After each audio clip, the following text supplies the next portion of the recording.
it. I mean, it strikes me that Rolling Stone, that they had a narrative in mind, that they had an agenda. They went looking for a story about someone who had been raped on a campus. They found what they were looking for.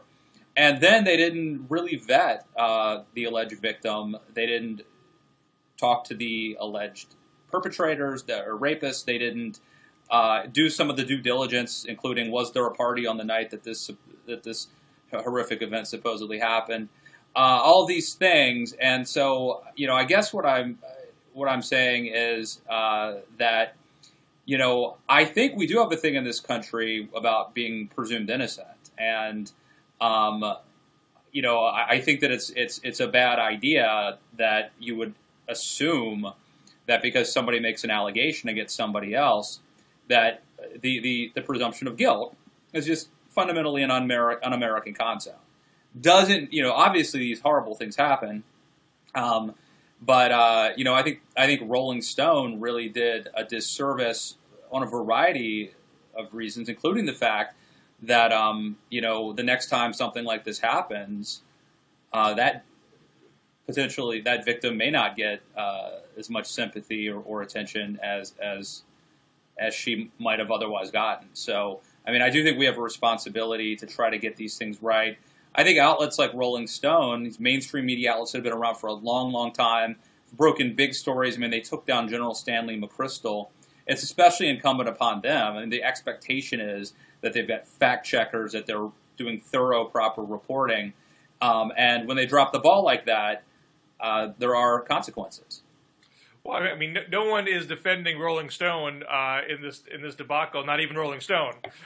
So, no one's going to suggest that people should just do what they did in the future. But it does, I think, raise the question: how should both the media and legal institutions treat rape and sexual assault allegations? And you have a lot of consternation on the left and in feminist quarters, worried that what Rolling Stone did is going to make it harder for the vast majority of legitimate rape allegations. Again, it's very possible that this one woman's story actually is legitimate, just got botched in the telling.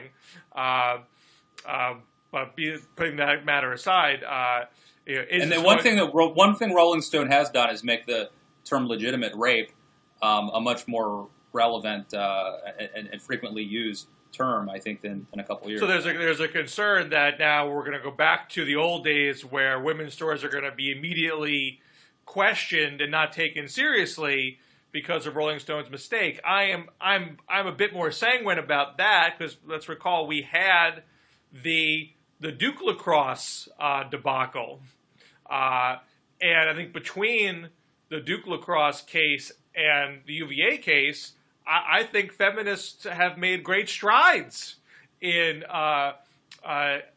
creating an environment where these allegations are taken more seriously. I mean, the Bill Cosby case, I think, is the quintessential example of that. So I think these mistakes can be overcome. There's another question whether should it be overcome? Should these cases be taken at face value? Should it be an automatic assumption that they're correct?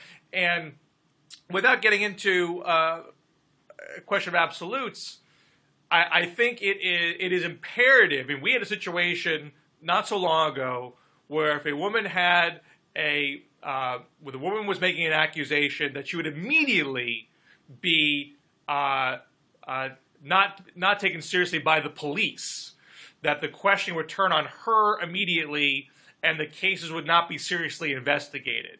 And I think we've gone a long way to moving away from that, and we need to keep moving away from that. Once the allegation happens, it is incumbent on the police officers to investigate the alleged crime, not put the accuser through the ringer. Maybe you don't get the evidence, maybe you can't prove the case, but you at least should investigate the case seriously. I think that standard has to remain. For a media outlet to report on a case, the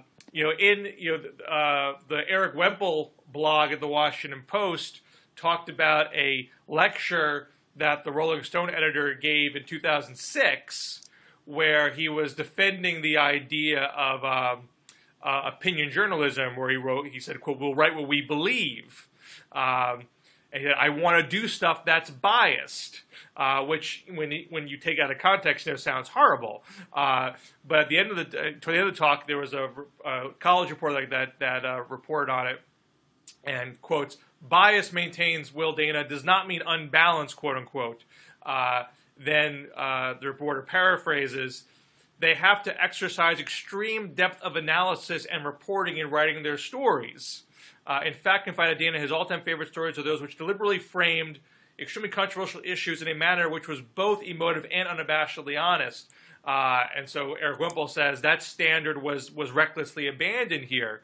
And let's give Wimple some props.